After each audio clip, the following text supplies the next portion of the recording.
well. I wanted to restart from your start, well, two of your starting points. The first one was... I feel more optimistic now. Yeah. I feel better about it. But I didn't think it was that pessimistic. I think there's this bold statement that the first industrial revolution was a success. And I mean, the planet is burning, social tensions are bigger than ever. So I think that was a very optimistic starting point. We still might have a few things that are left over to fix from the first revolution. And I think the co-op can help. I'm not seeing the examples here that could help. So, no, I mean, I felt your speech wasn't that pessimistic. How can cooperatives help with those externalities, with climate change? And it is true that the market system, while not pricing pollution, has created a disaster, and we've only become aware of it recently. But how would cooperatives have done things any different? Well, I think that leads to the second of your point, which was connected to invisibility. And one of the elements that I was struck with recently, you're all not obviously the ad for Make Australia. Make it good for people. I think one of the elements that is important is the value that are behind the cooperative thinking, and that's coming out of invisibility. Why do the project currently interviewing executive across the sector? And there is a different take on that, which is one of the values associated with the co-op movement, and sometimes that's overshadowed by we need to compete, we need to be as good as business. And that might be changing. Well, Wally believes we need to be better, right? It's not. Well, real competition, particularly for grain production where we are, it's not within Australia, it's international. It's global, yeah. It's global. And you have to go to Russia to see just what rich land they've got. And because you go tell a good little story, the Americans, all the American grain growers wear a pointy peak cap, John Deere caps, and you've probably seen them around, and their letterbox, they got a 60-litre drum there, and that's their letterbox. But the ranchers have a great big hat with a big brim and a great big thing at the top. And there's a reason for that.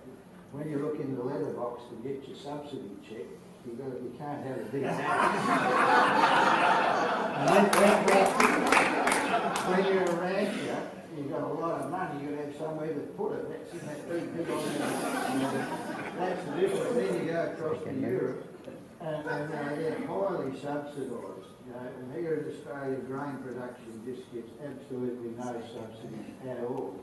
And when I went to the London Museum and saw the Magna Carta, I thought, geez, we're going to cash in on this. If this is not a de facto subsidy, well, what is? Well, we've got to make sure we keep this and protect it. So it's not a subsidy, it's about using the system to get the best outcome, and really it's providing a service to the kingdom of the country to make grain production profitable, and it keeps, all the money stays in Australia. So there's no one taking money out of the community or Australia with our system. Emmanuel, I think there's something funny about psychology when it comes to people ripping us off.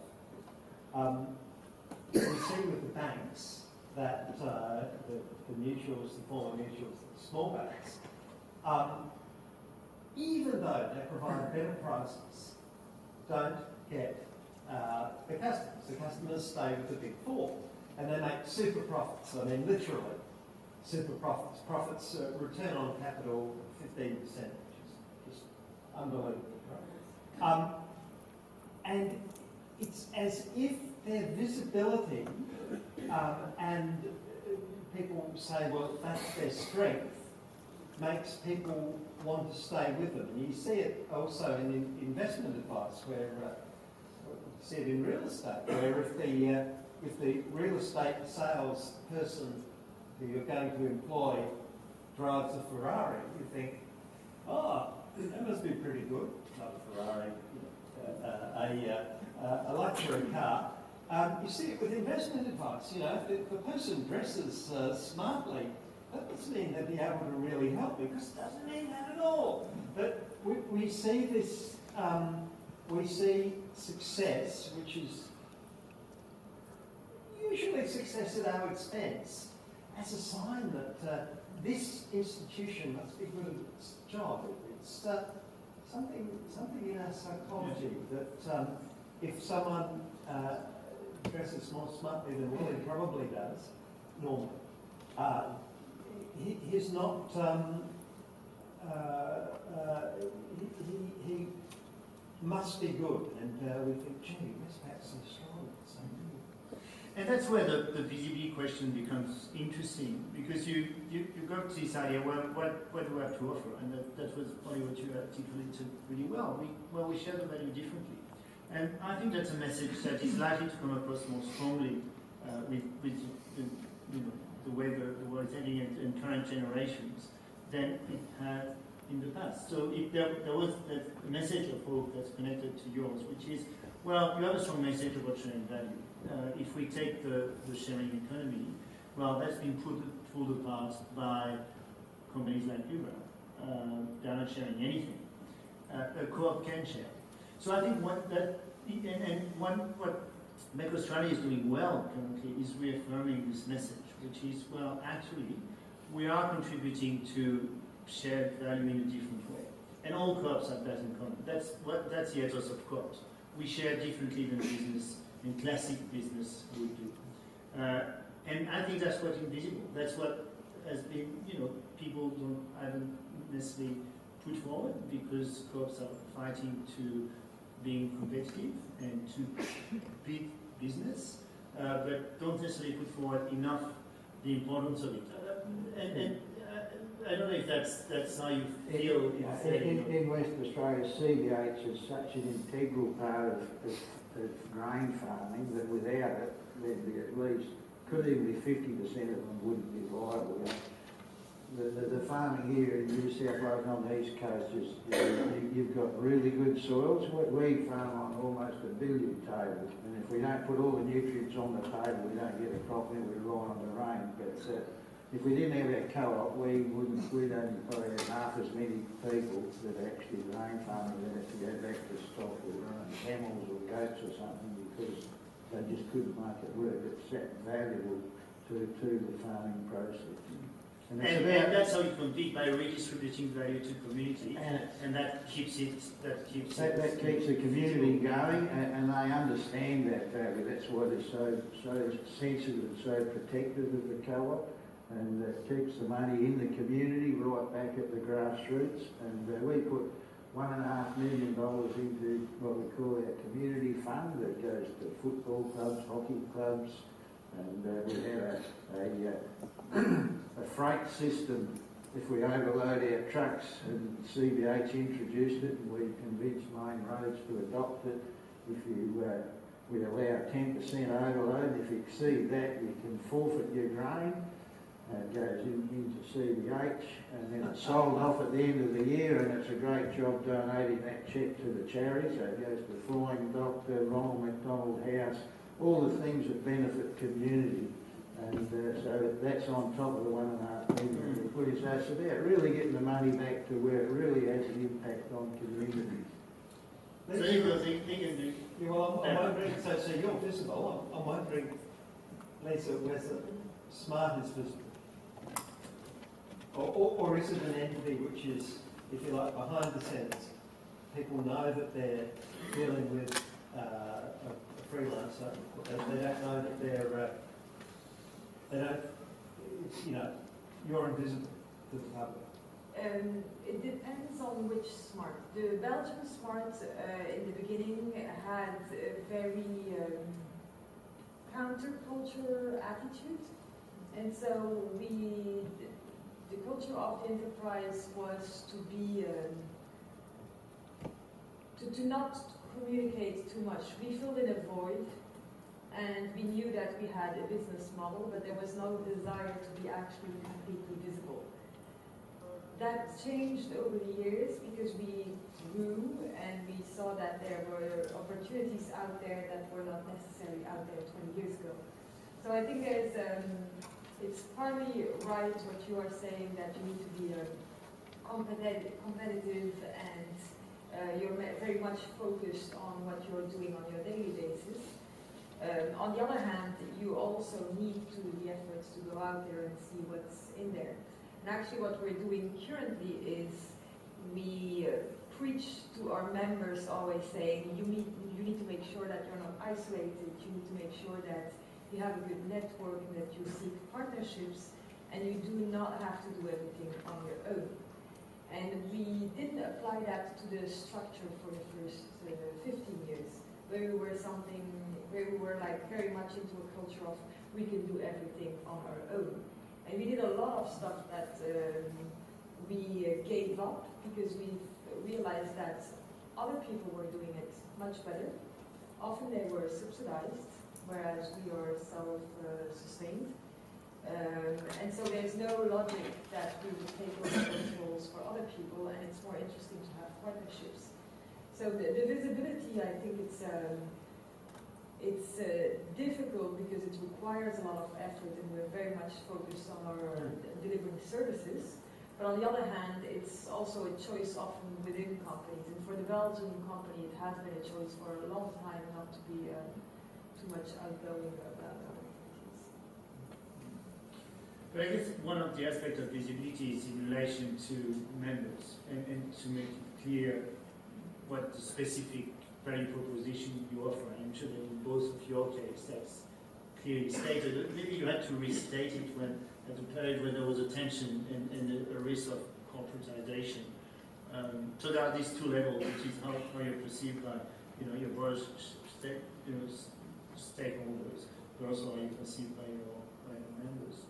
I think this tension, which is familiar with the sector, where there's a risk of change of the system. Yeah, look, without doubt, I think lack of education or lack of understanding how a co-op works and how they get their value from it. If they think they can have their cake and eat it too, cash it in, grab the money and run. That all the evidence is, it's good that the New South Wales growers have already corporatised grain corp because we have a good example. And the other important thing which we got from New South Wales too was the corporatisation or demutualisation of the NRMA subsidiaries. In 2000, that had happened in about 99 because I had a lawyer tell you want to look at the NRMA. I said, who are they? I went in there, it was 750 pages and I downloaded 150 and just about word for word used them because it was a tried and proven system that they'd already done there, and I could see where you could block it. They even used a letter that I think was the union had sent, and I just crossed the union out, put WA farmers in it and gave it to them to present, and put it out there. That's how closely it was, the worldwide trend to plunder cooperatives. All these corporations that were in that business, the consultants, had it down to the last word, how you indoctrinate, boost their ego, tell the directors they're going to be bigger than West Farmers, and the executives would be on, they'd get their bonuses in shares, all the good things, but they don't tell the members what the consequences are of doing it. I remember in one of those demutualisation campaigns, it might have been an unsuccessful attempt to demutualise the NRMA at first, it might have been the AMP. ABC TV News was reporting on it. We had a young, breathless reporter, and the reporter said, "Oh, these members, they're going to get a free gift." And I'm thinking, a free gift? Well, yes. And then I'm thinking, like you, there's got to be some sort of gift. And in a way, though, and this is the problem that you face, it is a free gift because it's where it comes from is all the decades of value which has been created for the members, and instead of allowing it to continue to accumulate and passing it on, you crystallise it and grab it for yourself. And in a way, you're talking about farmers retiring, it's a sort of quite rational decision to say, look, I've got the opportunity to grab 60 years worth of work for myself. The people who come after me will be in big trouble, they won't be able to afford to run their business, but that's not my problem. And I can't really see how you can fight that apart from appealing to better instincts, because it's true, right? Yeah, you'd be surprised though, you know, the majority of people have got instinct, and they do look at the future generations, and you'd be surprised a lot of the older growers, you know, in Western Australia were the ones that said you've got to keep ownership, you've got to keep control. They were the main drivers behind the anti-corporatisation, and of course there was a few that wanted to cash it in, but you know they were in the minority. You know, probably 20%, and it's probably only 5 to 15% now that would cash it in if they got the opportunity, because it's all about them. It's not about the industry as a whole. And as a director, your obligations to all the members, not just to a few. Yeah, just to build on that, one of not the other element is if you buying from customers around that. So if you build the value of your organization on the value of sharing differently what's generated, particularly reinvesting in the community or sharing with your employees or sharing with your customers. So once you sell the cost model and make it a real advantage based on shared value, organize the visibility around that. You have another element, which is that the value of the company, that it actually it answers to the need of society to buy products that are more sustainable, that are more ethical.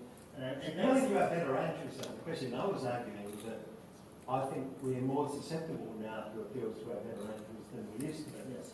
I guess that there's no necessary reason though why those sort of appeals should work. Although in Wally's case there are actually that's where your message about the first industrial revolution went well. That's why I want to question that, because actually it didn't went well at all. We don't know that we're out of it yet. Massive increases in incomes, absolutely massive. Flat for millennia, and then going no, I can see that, but we know the limitation in terms of social and environmental. Yeah, but this is actually just a question I asked you, and why should cooperatives be more environmentally sustainable, say, than corporations? Because the corporations are serving the interests of the shareholders. Cooperatives are serving the interests of the members. Neither are serving the interests of the environment. So the environment, unless it's priced in, right? Which we've had briefly with the carbon price. No, so you have, the argument on shared value is quite clear, that we invest in community, we invest in workers, so depending on who the members are, you still capture your value differently. The question of the environment is certainly less directly related. Maybe we should open to the, I can see a few hands raised. Open to question, Peter, if you circulate the mic. Are we ready for the microphone? Yes, we are. Yes, and then at the back. Who would you like to start? Yes, Happy. We'll go at the back there. Thank you very much indeed. The question that I've got is, when you have a look at the visibility of co-ops, I'm interested in your comments around how in countries, if you look at the backdrop of neoliberalism, how much does the right or left wing influence and ruling the political backdrop of the country influence the visibility of co-ops? So if we have a look, I don't know very much about Belgium, I apologise, but I believe that it is more socialist than the backdrop of Australia. So I'm just interested to know, when we have a look at the difference in equity that's occurring in our economy with fewer people accumulating more wealth, the visibility, in my personal view, seems to drop. But when you go to countries where the wealth distribution is more equal, the visibility seems to be increased. Yeah, I can answer that. I did a 3-week tour around the world looking at structures and co-op structures in particular, and we went to Europe, we went across to the UK, all through the continent, then we went to Canada, America, and back through New Zealand, and I didn't think there was a lot of co-ops in the US. I thought they were all corporates, but they got more co-ops, literally thousands of co-ops, and one of their biggest co-ops is CHS, and they're into oil, they're into grain, they're into everything. They're massive, and they actually have an act called the Volstead Act. It was brought in 1920 for your writing. Look up Volstead, Google it, and it actually gives them a tax exemption, and it allows them to collude so that they don't violate the equivalent of the ACCC. They have what they call the martial laws, which is the ACCC equivalent here. It allows and it was put up by Volstead in 1920. What he said, as shareholders can come together to form a corporation, growers should be able to come together to collectively market their grain, and that was to help offset against the four ugly sisters the growers call them there, which is Archer Daniels, Dreyfus, Cargill, and there's another one in there, but it was really allowed to give the farmers the ability to compete with the big corporations in the world to be able to market their products. So it allows them to collude to get a better price for their product, and it's something that we would like here in Australia, but we'll never get it because we're only the one trading co-op that markets grain. But you know, they've been very sympathetic to the grain. You go to Singapore, and 4 in 5 people in Singapore are members of co-ops. So Spain got a huge amount of co-ops, massive co-ops in Spain. It don't seem to make a lot of difference, and co-ops are going into some of the really poor countries and making a big difference because they're member-based and they're really valued. And usually, even CBH, it was created through an absolute need in the 30s where the price of wheat was less than the bag that the wheat was put in. So the growers got really difficult stuff. These big guys, when my grandfather used to take wheat into Newdigate in bags on a wagon, he was overloaded at 8 tonne on a 6 tonne wagon. They'd look up, they'd pull up at the post office, see which of the big corporates, Dreyfus, Bunny, those guys were putting the best price, and it was weighed bag at a time, and then they stack it on their heap. But they dictated the price, and the price was set by the grower that had to sell. So he set the price. So the weakest price, the guy that needed the money most, set the price for everyone else, and they had total control of the supply chain. And once the co-op started, we took that supply chain back from those guys, and they're over here. They've got into your supply chain, but they're not over in the West yet. Lieza, I'm curious because you've been in Europe, you've seen many countries with different political systems. Is there a pattern as far as co-ops go? The pattern that we see is more with the younger generation that is upcoming and that wants to have an impact on society, and they want to create sustainable business models and have a positive impact. And it's really strange that often they did big business schools and sometimes even in social economics, and they do not necessarily are familiar with the co-ops. Then politically, what's a little bit difficult in Europe is when people have difficult histories with communism and stuff like that. They are a little bit, they don't like the idea of being a co-op. But then they are very much interested in social enterprises. And so we talk more about being a social co-op and a social enterprise than a co-op as itself. Just because historically we were a social enterprise that started opening co-ops and then became a co-op itself. And it's important for us also to show that there's a logic between our way of doing stuff. Because for the moment what we see a lot in Europe is that people convert to the co-op model, and there's a little bit of suspicion if it's greenwashing or not. And so we really take the time to explain how we came about our juridical entity, And we are convinced that a juridical entity is not the only token of good, healthy social enterprise. We've seen social enterprises from a variety of types of legal entities that actually did very good, had a very good social impact. But for us, it's where we are very much into the co-op model because it's our way of operating. That's where we stand for. And the only thing that was a little bit pity in Belgium is when we started our conversion to a co-op in Belgium, it made more sense for us to become a European co-op. And so we wanted one legal entity because it would have increased numbers and leverage on a political level. We didn't do so because in the European legislation it was impossible to put a social co-op, and for us it was really important that in every one of our legal entity the social object of the company was really clear. I think we need to have a bit of time for the questions. Yeah, Wally, you made a terrific point, and that was that the value was being realised in the land, and by having the cheaper price that they were paying for the distribution of the wheat through the co-ops, and that I thought was terrific. I was just in Mondragon last week, and it was just amazing to see what they're doing over there. It's just phenomenal, and I think we have a lot to learn here about the return for capital and labour. And at the moment, what we're seeing so many jobs that are being offshored in Australia because labour is seen as being more expensive, so the return is going to capital.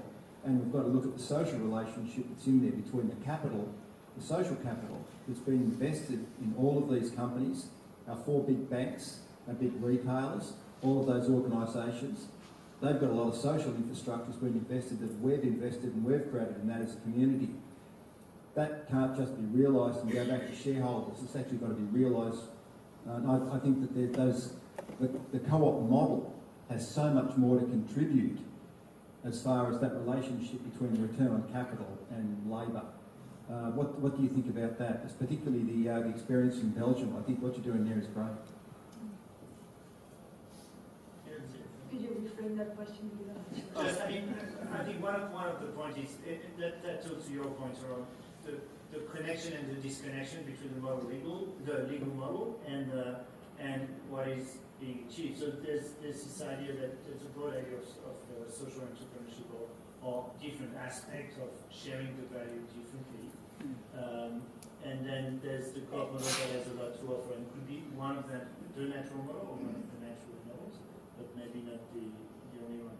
So for me, that relates really to what you were saying before, where co-ops might not be the only model, but it's one that has a lot to offer when we consider a different way of sharing the surplus that's created.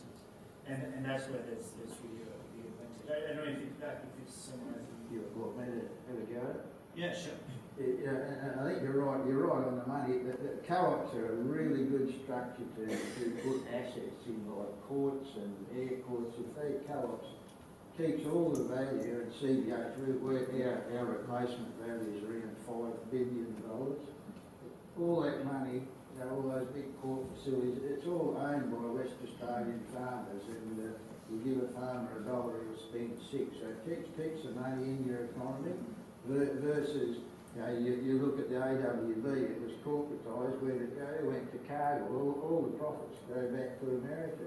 So they're in effect farming us at our expense. So it's costing our community a higher standard of living in effect. They're getting a higher standard of living at our expense because they own it. It's he who holds the gold makes the rules. And if you put money into an investment, you expect to get something out of it. And I'm not having to go to the Chinese or the Americans or the English. So all investors in Australia needed their money to get it going. But they're not doing it for free. There's no free lunches in this world. And it just is. Well, our challenge is actually not to convince people that what we're doing is good and to pay their fee because we're not more expensive than any other company. Our biggest challenge, especially that we are working with a younger crowd, is to convince people that it's a good thing to pay your taxes. Because they a downside for them of joining smart, right? Because we are very much plugging them in with the existing legal structure, and we're not trying to disrupt the tax regulation. And so Digital is really surfing on this new wave of saying, oh, you have this new labor status that allows you not to pay your taxes. It's absolutely fantastic. And if you're a student and you need money, you can only see what you get in the end.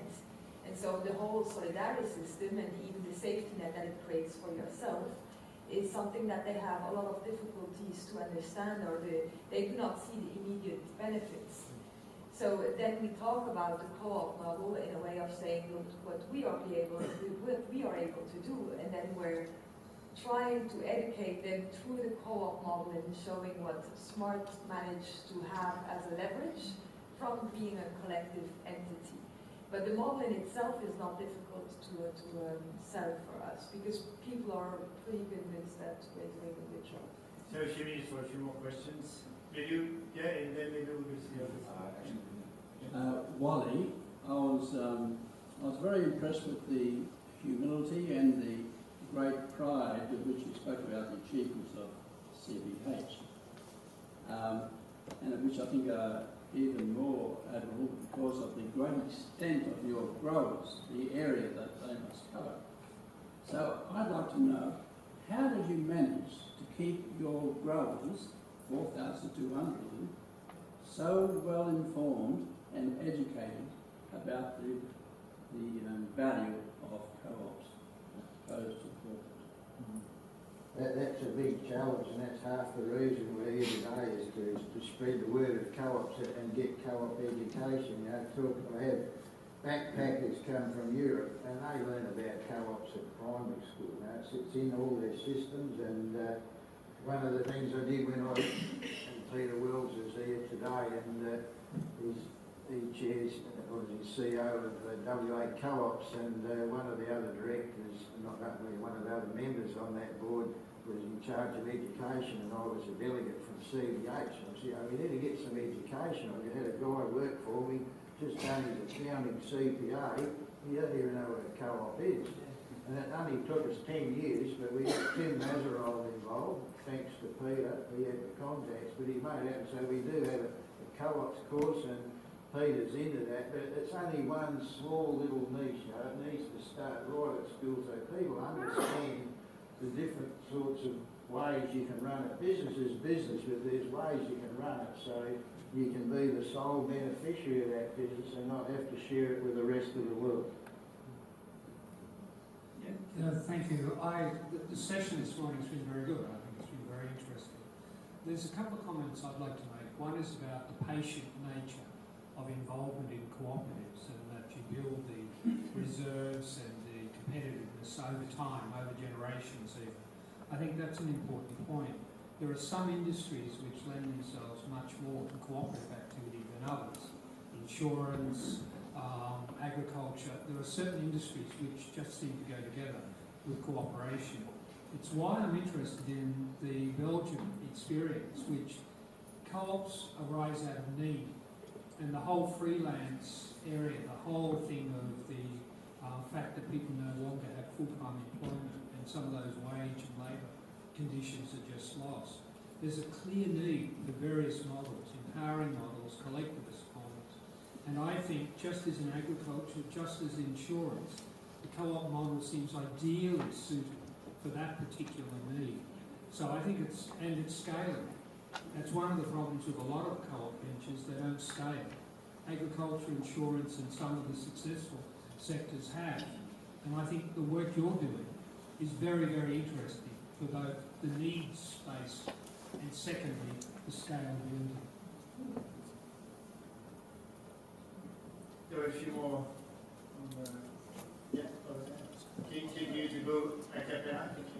Sorry, if we can, we'll have this question here, and that would be the last. Can I ask later? Thank you. Just wanted to offer a comment and a question. Wally, when you talked about shared assets in agriculture and growers and how important it is, there is source of value that not too many co-ops are actually talking about or even know about, and that is your data. For example, in agriculture sector, I discussed this with Richard and many other practitioners that I highly respect. You own machinery, you own land, but you don't own data. And data becomes a very, very important asset because it goes to a completely different ecosystem, if you like, of companies that learn from data that many co-ops actually give away for free because they may not have the language or even an understanding to discuss the value and protect the value of their data, let alone find a way how they could join data and create new types of ecosystems that you cannot easily disrupt. So compliments to Lieza's presentation this morning and the example of using data to actually build the case. But I would like to, it's not really a question, but I would like to give a counter example of that. We are a digital company, or in a big part, we manage to operate thanks to digital companies. So we have loads of data. And over the past, I think, 8 years, we got a lot of people involved in our company saying we should do optimization and really look into the data and gamification and all those things that were very trendy. But it's with the numbers and with the extraction of numbers, and we really boldly decided not to, and a lot of people told us that it was completely counterintuitive not to integrate that in our way of operating. But now we're 8 years later, and with all the things that we've just seen with Facebook, we're actually very happy that we never ever exploited our data for anything else than to study the work environment and to better understand freelancing, how it operates, how the career evolves, and what we could put in place to make that sector sustainable. But so it's very much, we don't use our data to be more competitive with other people. We use our data to better understand the ecosystem that we're serving and to optimize their individual careers. But we're very, very careful with everything that's related to data and how we don't try to optimize our platform. So there's an ethical boundary. I've been willing to use data to compete. Okay. Can I answer that question? Very briefly, because we want to take a couple more. Just a quick one. Right currently in America, John Deere have, all the farms have GPS and they have yield monitoring. John Deere have got all that data, so there's a big court case in America challenging them the ownership of that data, and we're already looking at forming our own data bank in WA. There's South Australia somewhere. We've already met a data co-op that's going to store all that sort which of could stuff. have incredible impact on Yeah, because that data is hugely valuable and it's being used by John Deere. It's not actually their data, it belongs to the growers. Same idea as reclaiming that for the use of members, as you were saying, to inform what you do for your members. We have maybe two last questions, or one last question, and then we'll have to conclude. We know in Australia that we live in a federation arrangement, and so we have different jurisdictions and different regulatory arrangements. And Peter Martin alluded to the possibility that regulatory arrangements might be biased towards the corporations and away from the co-ops. But in a sense, CBA seems like a counter-example of that. I'm just wondering if we could get some views on whether the regulatory arrangements are a friend or an enemy of co-ops, or do they not make one? And maybe also the recent changes around raising equity. We've been very impressed, and we had a lot to do with the formation of BC standards and business council co-ops and unions to get some political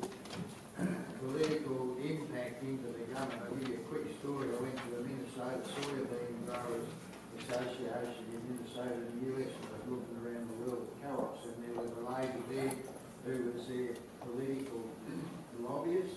She was a lobbyist in the capital in America there, and when